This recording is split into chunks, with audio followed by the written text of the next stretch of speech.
We need to talk about what's happened in Cobb County over the past year and why it should matter to every county in the U.S. Little did we know that Cobb would become a precursor to what the nation witnessed in Tennessee, a national organized effort of elected officials at the state level attempting to remove other local elected officials that don't align with their political agenda, removing your voice and your vote. I could take this as far back as the 90s and Newt Gingrich, but I'll start with the historic 2020 election. For the first time in history, we saw the Cobb County Board of Commissioners led by all women for the first time. The election of the first Black female board chair, Lisa Cupid. The election of a Black female commissioner in District 4, Monique Sheffield. And the election of the first Black female commissioner in District 2, which includes East Cobb, the Cumberland CID, Smyrna and Vinings, Jerica Richardson. This election put some into a panic, however, and a barrage of attempts to weaken the board immediately began. And no area was targeted more than East Cobb. Let's start with the cityhood attempt.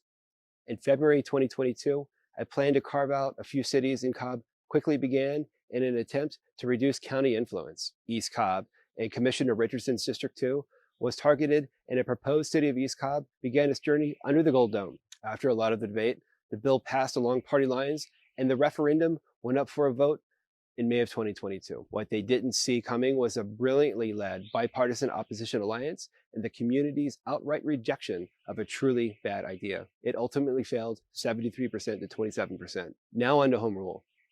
Hedging their bets, the architects of the Cobb carve-outs were also planning to actually remove Commissioner Richardson in a series of unprecedented moves. Bear with me here for a second. You may remember 2020 marked the decennial process of the constitutionally mandated U.S. Census. And with the census comes new district maps. The effort to review and redraw local district maps has always been done in the Georgia Capitol by each county's local delegation. After the outcome of the 2020 local election results, a small fringe group led by West Cobb State Representative Ed Setzler decided that they were going to ignore established precedent by ignoring the Cobb local delegation and make their own map. To the Cobb local delegation's credit, they ignored the fringe partisan noise, created a revised map with the Board of Commissioners that largely kept the county districts unchanged, and passed that map within the delegation. Despite this, Setzler and friends went out on their own and created a map that drew Commissioner Richardson out of her district in the middle of her term, something that has never been done before, and risked setting a dangerous precedent that could be repeated in any county every year. The map that drew Commissioner Richardson out of her office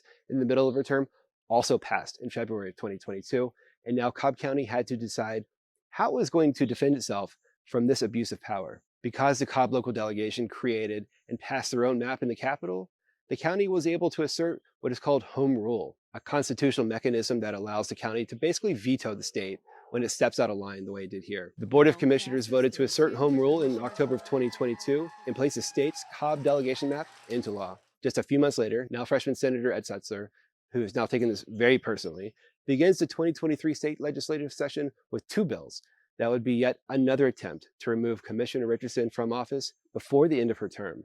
And one of those bills introduces yet another map during a non-reapportionment year. That dangerous precedent that I warned you about is now happening. These bills made it out of Senate committee, but never over to the House for consideration. Not one to give up, Setzler attempts to attach his failed bills to not one, not two, but three completely non-related bills, including one, I kid you not, that was attempting to regulate the use of gas power leaf blowers. His attempts ultimately failed. We're not done. Also in early 2023, Cobb GOP Vice Chair Debbie Fisher filed an ethics complaint saying that Commissioner Richardson should have recused herself during the home rule vote because of her nonprofit political advocacy committee that is focused on educating the community. The Cobb County Board of Ethics unanimously voted to dismiss the complaint, stating that Commissioner Richardson's organization actually benefits the county. We're still not done. As of this recording, there have been 4 lawsuits filed to challenge home rule. The first 2 were withdrawn. The current 2 have actually been filed by Cobb County Commissioner Kelly Gambrell, who lives all the way over in District 1 in West Cobb, near Ed Setzler. If you've lost count, that was 7 state bills, 4 lawsuits with 4 plaintiffs, and 1 ethics complaint. And Commissioner Richardson will tell you this issue is bigger than her. County commissioners have been targeted, state representatives have been targeted, and now even district attorneys are being targeted. Elected officials trying to remove elected officials. Don't give up your voice and your vote. Speak up.